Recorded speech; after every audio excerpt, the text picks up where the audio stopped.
go. Hello Yeah. and welcome to the Irish Arsenal GOONER podcast. It's Tuesday, the 3rd of May. I'm your host, Jonathan Giles, as always. I'm joined by my regular guests, as always, Martin Stumble, Eamon Donnelly, John Mealy, and Eric Shadwins. How are you, lads? Evening, Good to Johnny. be back. Evening, Nathan. I thought I was on off the ball there. Turns out I'm on off the wall. Don't blame it on the boogie there. After a few technical glitches, I'm glad to say that we're on air tonight. It looked very murky there, but I'm glad we're on air for another show. Thanks to the lads for taking part, as always.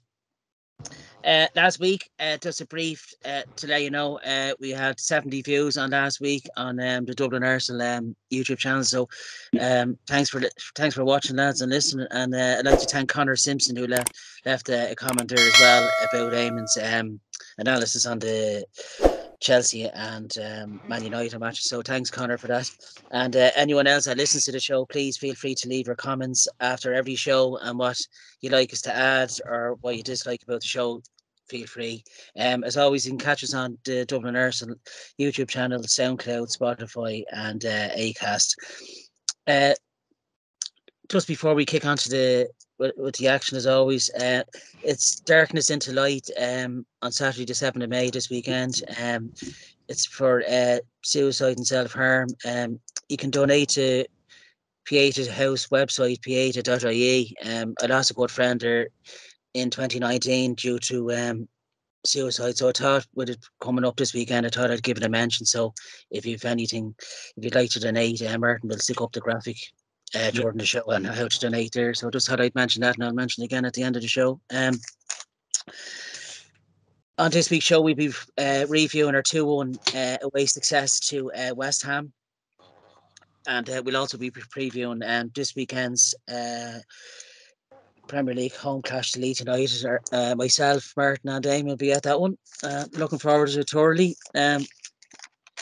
We kick on with our win at West Ham away at the London Stadium. Goals from ourselves by Rob Holding. That was his first Premier League goal in 6 years, and Gabriel got the second in the second half. West Ham got their goal through Jared Bowen, and at the end of the first half, it was fairly decent performance by ourselves. As we said last week, the London Stadium is a tough place to go to get a result, but they left a few of their first teamers out due to their Europa League commitments, so that helped us a lot. But I thought Holding and Gabriel done quite well, considering he was a late call up due to White's injury. There was moments of note. Really was it was a good header from Holding for our corner for our first goal. Ramsdale made a great save from Declan Rice before Bowen's equaliser, which deflected off Gabriel. Ramsdale had a risky moment taking down Bowen in the second half. Probably lucky to get a yellow card, but he was committed to the challenge, and the yellow card it was. But it shows a lot about the lad. He's had a great season, so I can't fault him. I thought it was a brilliant cross from Martinelli for Gabriel's second goal, and it could have been 3 at the end when Nketiah's shot was saved by Fabianski. But to come out of the London Stadium with 3 points and to keep his 4th place and keep us well in the hunt for the Champions League spot, I was quite happy with. I'll go to Eamon. What was your take on Sunday's victory? Well, okay. I think it was a combination of a gutsy performance and a nervy performance. And I can understand, I think the next 4 performances are going to be nervy. So if we can combine gutsy with nervy, we might just come out on the right side of it. I thought we gave the ball away a lot in the first half. Even Granit Xhaka, I think I was with Eric Martin and John on Sunday, and even Granit Xhaka, who, whether you like him or you don't, he seldom gives the ball away.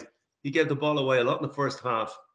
I just think that it was a bit. I don't think Xhaka and El Neni got a handle on Rice and Noble early on. I think the game suited Noble in particular because both teams stood off each other like a game of chess, and they gave Noble time on the ball. And if you give that lad time on the ball, He's an excellent player. He's what I call a knitter. He keeps knitting away. And, you know, he stitches things together. I think the second half was better. For me, I want to single out Eddie Nketiah because I'll tell you why. I think he forced the issue, right? He didn't score. He probably should have, but he forced the issue. He, you know, he drove at them and he got shots in, and it was something different. So I think he deserves great praise for that. I think that we've 61 points now, which is the tally we got last year, and we 63. No, we got 61 because I checked it this morning. No, 63. The same in Spurs of 61. I actually looked at the Premiership tables. It's 60. Lads, can you confirm this, please? Well, I thought it was 63, Jonathan, but if you It is 63. It's 63. We had 61 last season. Jonathan, I thought it was 63 myself. I was convinced it was. And I went in and I looked at the table this morning on Google, and it showed us at 61. So are we on 63 or 61? We're on 63 now. But what I'm saying is that we've surpassed the points that we had last season. That's mission one accomplished. Well, yeah, correct. That's once we get 4 plays, I don't care what 61 was. Yeah, okay, just chill out. There'll be no more tickets for Eamon come next season. I just want to put that to the list. Just let me finish because we have a show to do here. The second thing is, sorry, Mr. Personality. The second thing is mission that we set out to start at the season to qualify for Europe has been accomplished, and now we can really give it a lash, I suppose. Just for the Instagram brigade, who I always seem to be battling with, some of the Instagram crew, when we hired the set piece coach, were full of rant and more rant, saying he was chased out of Man City and he didn't have a personality and he couldn't get on with the players and he didn't like Coke Zero or whatever, and you know, all of that type of stuff. Turns out that we've the least goals conceded from set pieces, and I think probably the most scored from set pieces from a team that for 15 years, even the Invincibles were brutal at set pieces. So, you know, I think great credit is due to the manager for having the foresight to bring that guy in, because it's obviously worked. And it's nice to know that if we get a corner, many is the day that John Melia and I sat in the old whatever bar we were in at the time, and we get a corner, we say, oh shite, you know, here's a goal to be conceded or a red card if somebody skips boys on the halfway line. So all told, it wasn't the greatest of performances. It was all about the result. And in fairness, I think what happened when we went 2-1 up, I think West Ham decided that enough of this, and they didn't hurt us after that. Their mind was probably on the semi-final. I think once we scored the second goal, it was all over. I actually, I wasn't. I was kind of a bit scared for the first 10 minutes until we of the second half until we scored. But I think we were okay after that. So great result. And there you go. Very pleased. And let's have another 4 results like it, and the world will be a better place. If everyone listens to us, everything will be okay. That's it. That's 3 wins in a row now. After 3 defeats in a row, so that's another thing to look forward to. John, what was your take in the match? I think the boss himself, Arteta, called it right. It was an ugly win, and there's a time and a place for it. And at this time of the season, an ugly win is always good. The first half, both sides, as Eamon said, looked a bit nervous. West Ham put out their strongest possible side. I think maybe they had one eye on the European final there in Thursday, European semi-final, I should say. And Arsenal, despite what Ramsdale might have said afterwards, they all knew what Spurs had done before we kicked off. Holding coming in, I thought it was a fantastic. He got man of the match from Sky. He had a superb game at centre half, but the game suited him.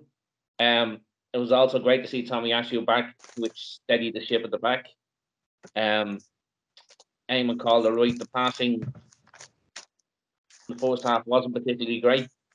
But the second goal, and it's easy to say the second goal, one of ours, we just sat back after that, tried to catch them on the break, and that's where Eddie came into his own.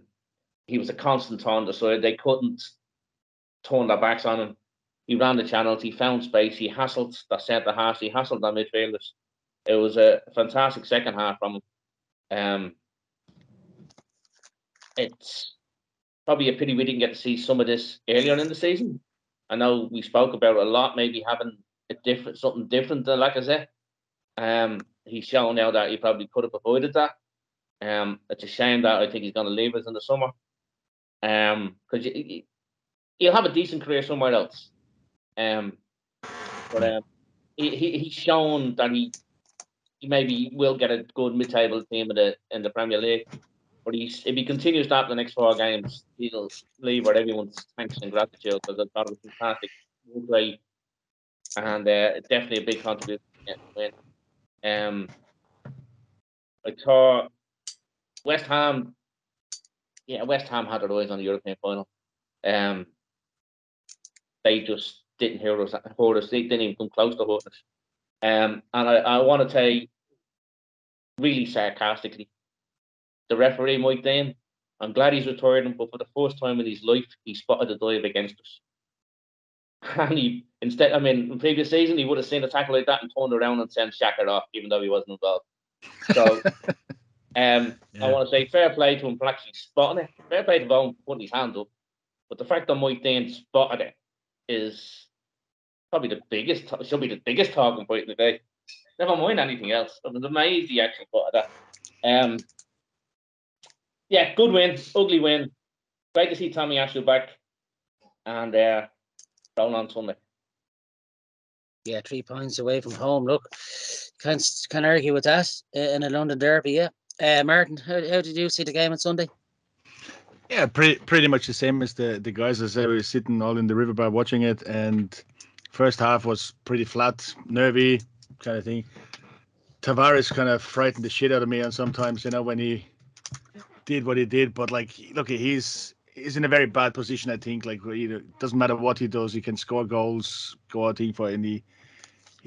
I don't know. He's not. I don't think he's the right player for that. He's not gonna be past Tierney if Tierney comes back, and depends on what we're gonna do with him. But let's see. But beside that, first goal was great. Holding. I couldn't believe that this is his first goal in the Premier League. He obviously scored a few. He scored a few goals in Carling Cup or FA Cups, but first Premier League goal. Fair play to him. Must be his new haircut. Who got that ball into the corner? But I think he's a steady defender. And it's great to have somebody. He's a bit like El Neni. You can bring him in, doesn't play for a while, and he's steady, and you can depend on him, and that's what you want from him. Shame about the 1-1, because it would have been more comfortable, obviously, going in with a 1-0 into the half time. But yeah, we did control it then in the second half, and West Ham having an eye on the second leg, which is going to be difficult enough for them, I think. I don't think they're going to have an easy thing in against Frankfurt. So yeah, let's see what that does.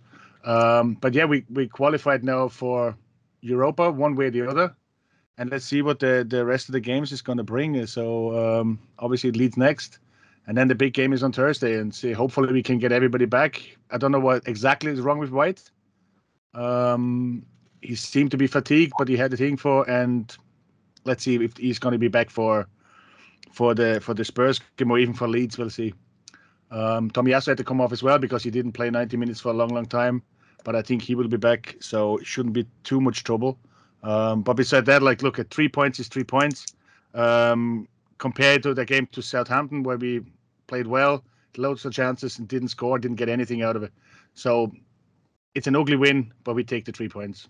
That was just the main thing for the whole thing, and we need any point. And let's hope we can get 3 points against Leeds as well. Yeah. Eric, how did you see the game on Sunday? The best thing about the entire match was the win. The rest of the match was pretty shit to watch. I mean, on both sides, it wasn't the highest of quality matches. I just thought that there was definitely nervy play. Both teams sat much deeper, I think, than you otherwise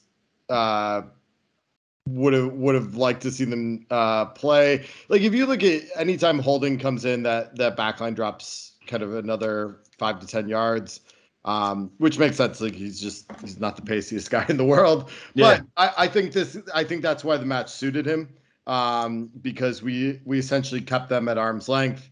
And they threw in a lot of crosses, and he made a lot of clearances, and a few really impressive blocks on top of the goal. So fair play to him. But yeah, look, like this is a match with very few chances. Most of the chances were half chances at best. Even and to Amo's point, that's where set pieces matter, and they made all the difference in a match that could have easily finished 0-0. And I think that's where you just have to give credit for them finding a way to win. But yeah, it was an ugly match to watch. I will say West Ham put out a much stronger lineup than I thought they were going to. They had eyes on the Europa League semifinal, but they definitely played a much stronger lineup than I thought they were going to play. But overall, I just think that it was one of those matches where both teams canceled themselves out, and it was the small margins in set pieces that made all the difference. I know we've singled out Eddie, and I think he worked really, really hard, but I just don't think it was our highest quality match in terms of our attack, which just meant that the only thing we really created was a bit of running and a bit of pressing, and that was about it. And fair play. Eddie had one good snapshot that turned into the first corner for the Holdings goal. And then it was a good second corner where Martinelli recovered the ball quickly and was able to pick out Gabriel at the back post. But those are basically the two moments of quality in basically the entire match. So overall, great to get out of there with a win, all things considered. But one of those matches where I just think that against Leeds, we need to make sure we're creating more chances than that, because that was very much too close for comfort with the way we played, and we just got to figure out a way to be more threatening. Yeah, a good win at the London Stadium, though. Because teams have come up a cropper there. And it's becoming a bit of a fortress since they've had a good run in Europe this season, So you take 3 points, especially at this end of the season, now that you're fighting for Europe, considering what we had last season. So I'll go to your man of the matches. Eamon. Just before you do, just listen to Eric and the lads, as I always do, with great interest. But just to say that West Ham are not the easiest to break down for anybody, and they're very well organised. And if anybody thinks that they were out for a run in the park, if you watch Moyes' reaction to the first goal going in, they want to win. So it was great to get out of that. But the four of us agreed about the West Ham goal. We all agreed that to concede that just before half time was so frustrating, dude. It was. It was the deflection of Gabriel made it more annoying, because I think Ramsey would have got to it. But probably. But look, Bowen's having a super season himself, and I suppose Ramsey was lucky not to be sent out for the tackle in the second half, so kind of balanced out. But I think we've done enough to come out with at least 2-1. Yeah. He didn't tackle him. That's the whole thing about it. He didn't tackle anyone. I think even if he had tackled him, he wouldn't have been sent off. There was slight contact, but I don't think. I think. Bowen got up and just basically shook the referee. He even grinned at the referee, didn't he? So. Yeah. Referee seen it. Come on, that's the big story, boy. Mean something. I'm shocked, and it didn't need VAR. He's actually he's the VAR referee for the Spurs game. Do you know that? Oh, jeez. So that means we won't get any going to come back and put us in the yard. Thanks, Mark, for spoiling that. That's what's that? 9 days of misery I have to put up with now before that. Thinking of that. Mike Dean, are you listening? I'm going to go to Amy. Your man of the match from Sunday. I'm going to give it to Eddie for the reasons I said. I thought running at the West Ham defence, I thought he terrorised them when he did get a chance to run at them. What I loved about it was, his professionalism This guy is running down his contract. Yeah. And he's shown in the last 3 games that he really cares about his profession. But also, he got a little bit spiky there near the end, putting it up to Declan Rice and others. And I thought I liked that, And the game needed to be kind of sloppy. And it was another couple of minutes to waste. And he put himself in among a lot of West Ham players. And I kind of liked his attitude. And for that reason, and not least the fact that he was our only bloody goal threat all day. I'm going to give it to Eddie. John, your man of the match? I'm going to give it to Tommy Yasu. Hasn't played in 4 months. And West Ham got no joy down there right flank. They never even looked like doing anything down there right flank. I thought he was really outstanding. I think he went off. I think it was just a bit of cramp because he hasn't played in so long. Fantastic to have him back. Yeah, Tommy Yasu, that's my vote. Very good show. Martin, your man of the match? I was tending for Eddie as well. Obviously, he didn't score. If he would have scored like that goal, when he was running the thing, he would be definitely man of the match. But I actually give it to Holding, because again, like El Neni, he doesn't play that often, and he really, he had a good game, and he scored his first goal. And if you score your first goal, you have to be man of the match. Yeah, I can't argue. Eric, your man of the match? Can I give it to Holding's barber? Yeah. I don't know if they're called barber or the implant jockey. No, I think the Tomiyasu one was a good shout. It's incredible how big of a difference he makes, because he comes in and he shuts down one entire side of the pitch by himself. And it just makes everybody else's job, including Nuno's, so much easier, because Gabriel can take up more space over there. It kind of shifts everything over, and I just think like it was very clear how much we've missed him with how well he was able to just kind of maintain control of that side. But then obviously honorable mention to Holding. First Premier League goal, played a really big role in the match, so fair play to him. Yeah, I had to give it to my man of the match, to Gabriel, just for he had a good game alongside Holding, and for the awareness he had to be at the back post for the cross from Martinelli. He took the header really well, and I don't want to give it to Gabriel. I thought he's had a good season at the back alongside White, so I'll give my man of the match to Gabriel. But before you move on, I think we've been unfair to Holding. We all know he's had his Barnet done, but if you look closely at Gabriel, he's had work done as well. I'm just telling you. There was some work done. That's got in there nice and early before everybody noticed. He got in there nice and early before everybody noticed. But I know all the signs. Yeah, I'm not going to argue with yourself, and John knows a good barber. Yeah, those kind of therapies weren't available to us in the 1970s, John. So frustrating, Rob. I do think I heard a stat though that I think it's Gabriel is one of, if not the most goals scored by a center back in the Premier League this year. I don't know if that's true, but I think he's got 3 or 4 at least. He's got 4 now. Yeah, 4 now. Yeah. Yeah, he's had a top season. He really has. He settled really well into his Arsenal career. Top centre back. Yeah. That's why he's rumoured to go to Juve. Well, Dusan Vlahovic is coming the other way, is he? Yeah, he is. Yeah, that's the reason what they have is like Arsenal are so interested in so many Juve players that there might be a trade being happening with that. That's the rumor. I believe it when I say it. Exactly. Well, I'm glad you called it a rumor, Martin, because I know, yeah. Just putting the cat in front of pigeons, or what they call it. Thank God Zuma isn't there. Keep your gossip to yourself till it's signed, sealed, and delivered. Keep your Austrian basement comments now to a minimum. Oh God! That victory leaves us nicely sitting in 4th place still. With Spurs probably really our only main challengers now. For 4th after United and West Ham look to have drifted away, thankfully. We're in 4th place, play 34 and 63 points now.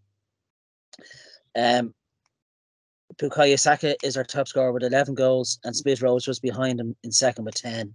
So both in double figures, so that's nice to see as well. that brings us on to our preview of our next match, which is Leeds at home on Sunday, a 2:00 kickoff, live on Sky Sports. Of course, our last meeting was in mid-December, a 4-1 away victory. Martinelli bagged a brace there for himself as well. And of course, our last meeting at home against Leeds was on Valentine's Day last year. Aubameyang got himself a hat-trick in a 4-2 victory. Another big one for ourselves with the sports match coming up on the following Thursday. Leeds are in a bit of a sticky patch themselves. Everton are just 2 points behind them. They lie fourth from bottom. They haven't scored in their last 2 games. But Jesse Marsh has done an okay job since he's come in. He's got 10 points from his 4-6 games there. They won't be as open as Bielsa's side. I don't think on Sunday. He's got them defending pretty okay, but City opened them up and they lost 4-0 there at home to City. We know how good City are. You know, they're in another league. We'll all agree with that. I think we've enough quality ourselves though to get to put 2 or 3 past them. I can see a home victory. I'll go with a 2-0 though myself. I think we've enough quality to beat Leeds on the day. I'm going to go to John. What would your prediction be for Well, Sunday? as you just said, the game we should win. Leeds are fighting for their lives. The new coach Marsh has come in and he has tightened them up. They definitely won't be anywhere near as open as Bielsa. But our passing needs to be a hell of a lot sharper than it's been the last 3 games. I know we've won the last 3 games, but our passing needs to be a hell of a lot sharper. We can't be complacent.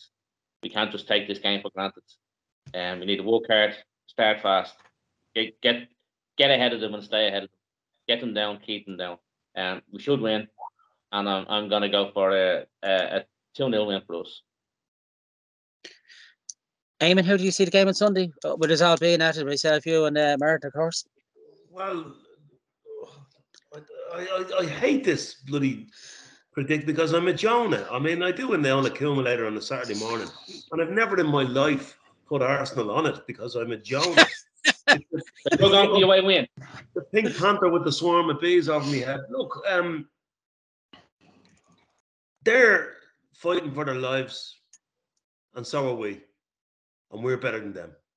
Yeah. And, you know, you were quick enough to point out to me that Man United were better than us when they were ahead of us on the table. Nobody blasphemy! How dare you? And that we were going to go up and win at Chelsea. Anyway, all joking aside. Thank God that didn't record that show, The table doesn't lie. We're a better side than they are. If we play well, we win the game, and if we play well, we win the game. 2-1, 3-1. You know, but we've got to get out and do it. I mean, my last I'm still scarred from my last game, which was the Brighton game. They hadn't scored for 198 games, and they were 2 up against us. You know, so let's put that right. Let's crave opportunity rather than be scared of it, and let's go and get on the front foot. And if we do that, I think we'll be okay. Yeah. Martin, how do you see the game on Sunday yourself? Yeah, exactly the same. Like, I mean, obviously we are going to be there as well, and I'm hoping, like, you know, we're going to win. But then this is Arsenal you're talking about. Look at Jesse Marsh. I know him quite well because he managed Salzburg, he managed Leipzig, and now he's like here. So he's a good manager. There's no doubt about it. But I think he came in too late to do what he wants to do. So he might go back to Championship and then just do what he needs to do and then bring them back up. But we just have to play the game we can play. I said this 1,000 times before. We can beat any team in the league, bar Liverpool and City maybe, which is tough to beat at the moment. Anybody to beat them. But if we can play our game the way we normally do, and we play at home, we should win this. And as I said, we have two teams you have to beat now before the end of the game. It's Everton and City, Leeds, and they are going to fight for their lives. But so do we. We want to be in the Champions League, and that's the boys know that now. And I'm pretty sure, like with their home fans behind them now, especially after them 3 wins, United, Chelsea, and West Ham. Yeah, we just have to, like, they have to have the courage to go out and just go for it. Because if we do win, and hopefully Liverpool do the trick on Spurs, we could be 5 points ahead with 3 games to go. Get up. That would be. Yeah. It's definitely all hinging on the Spurs match on Thursday night. Yeah, definitely. But like, we want to give ourselves a good platform, you know. Like, yeah, we want. I think we're in the driving seat. I know. Oh, Jesus. My fate has changed in the last 3 games. I'm not able for any more of this anymore. I don't want Arteta to come back after slating him, but no, I do believe that we are in a very good position now. You know, 3 games ago, after those 3 defeats, I would have said no way. But it's amazing what 2 or 3 wins can do to you. You know, can completely change the morale of the team, and they've stuck with him. Thank God. I think a big loss for Leeds this season, I think, has been the injury to Patrick Bamford. They've really missed him. He was top scorer last season, 17. But Rafinha can cause damage as well. But I think if we get down their sides, GOONER, Firpo, their fullback, if you get at him, he can be fairly, he's fairly dodgy once you get at him. I think Saka could run him ragged on the day. I think there's a few goals in it for Nketiah as well if he starts. Eric, how do you see the game going on Sunday yourself? Well, I think it's going to be very tight and close again. I think that we haven't shown the ability, especially against kind of a compact, the lesser teams, defending team. And Leeds is going to set out to counter, right? Like that's what they're going to do. They might add a bit of a press here and there because that's the sort of football Jesse Marsch normally likes to play. But I think Leeds is here to get a point. Now, all of that being said, I think one of the things not mentioned is that Liverpool match is the night before. So I think some of it, it'll be interesting to see how that impacts. Obviously, it's going to be tough for Ramsdale to ignore the result for 18 hours before the match, like the last one. So I just think that there's that Liverpool Spurs match is a big indicator of just how close this is going to be down the stretch. But assuming that Liverpool manages to do their job, unlike they're doing tonight so far, we should beat Leeds. But I think that the main thing there is we have to make sure we get at least a point. But I think it's going to be a very close match again. I think we're going to win by a goal. I just think that the way that we've played the past few matches against kind of teams that are sitting in and just trying to counter has maybe left me scarred. But I just think it's going to be a really close match and one kind of 1-0, 2-1 territory. Now I hope I'm wrong. I hope we batter them, but I just think that seems to be the type of football that we've been playing. Even those United and Chelsea matches were very close until we managed to lay goal. So I just think that we're going to be in a position here where they're fighting for their lives, so are we, and it'll be kind of one of those matches where you're just watching between your fingers, wringing your hands. I just think, Jonathan, we've got to get a hold of the ball and dictate the play and keep it and be patient until they crack. We know we have a chance on set pieces. We know we're a threat there. But what we don't want to do is rush it to the point where they put one over the top and we're caught in this swarm break like we were against Brighton. And I think we'll be sensible about it. So I think to synopsize what we're all saying is a very, very nervy vote of confidence, kind of a bit like the confidence that Scooby-Doo would have displayed when he's in Shaggy's arms, kind of going, where's the ghost in the corner? It's kind of one of them, What I think about Leeds as well as they're a very, very fit team, considering a lot of them, the majority of the team came from the Championship. They can last. Well, I don't buy that shit. But they can last. I can only say it's a victory. I don't go for 4-1. I can see it. if we get the first 1 or 2, we're done to batter them. Look, I hope you're right. I hope you're right. If we don't, all going into the witness protection program. I'm done to be battered by the mob outside the Emirates. Me and Martin are done to do a live show. I think Mark wants to be scalped on the day, so there's your chance. No, if we Rafinha and all, they've got players to watch out for, but I think being a home match, I think we'll all go for. You'd assume that we'd win at home, you know. With Leeds will have to get something out of that if Everton win on. I think Everton are playing the Saturday early. If they could go above, they could be in the bottom 3 come 2 o'clock on Sunday. So it's well, they looked safe a few weeks ago. It's amazing what 2 or 3 games does to you, isn't it? You can get dragged right back in. 2 or 3 games ago, you were sacking Arteta and bringing in Guardiola. I did not. John, you're not allowed to say that. You're not allowed to say that to the show host. He's always right. Yeah, it'd be John's and Eamon's last show. The listeners after that. The man that has dragged this show from the ashes to the glory we're in now. The abuse I take. Yes, we're all going for a home victory there. If I come out alive at 4 o'clock, come the end of the match, I'll be back to present the show again next Tuesday. That leaves, after the Leeds match, of course, that leaves 3 fixtures to go then. Of course, the Thursday night game on the 12th of May, Spurs away at 7:45. Newcastle away on the Monday night. That's the last Monday night football of the season. And then, of course, Everton at home. I'm not going to predict it. I'm going to take it a game at a time, as they say. After each game, I'm not predicting no more.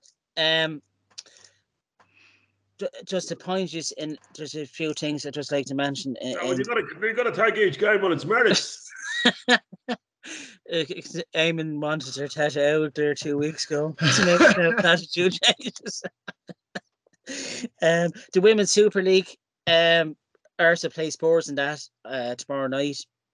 It's live on BBC 2 at 7. Should be a good game. I think if we beat Spurs there, I think we'll have won the league, isn't it? I think that's a No, Chelsea are going to win the league. If we need to beat Spurs, but like Chelsea need to drop a point, which is not going to happen. So right, there's the hamper done on that already. Arsenal women, there you go. After John telling us that about Arsenal women, it's Chelsea at that pool, and there's no chance of them losing that. Goddamn Blues! I'm sick of them. That match is on BBC 2, Henry. There's another programme as well, kicking off. It's called The Rise and Fall of the Super League. It's on BBC 2 as well at 9:30 tomorrow. Worth a watch, I think.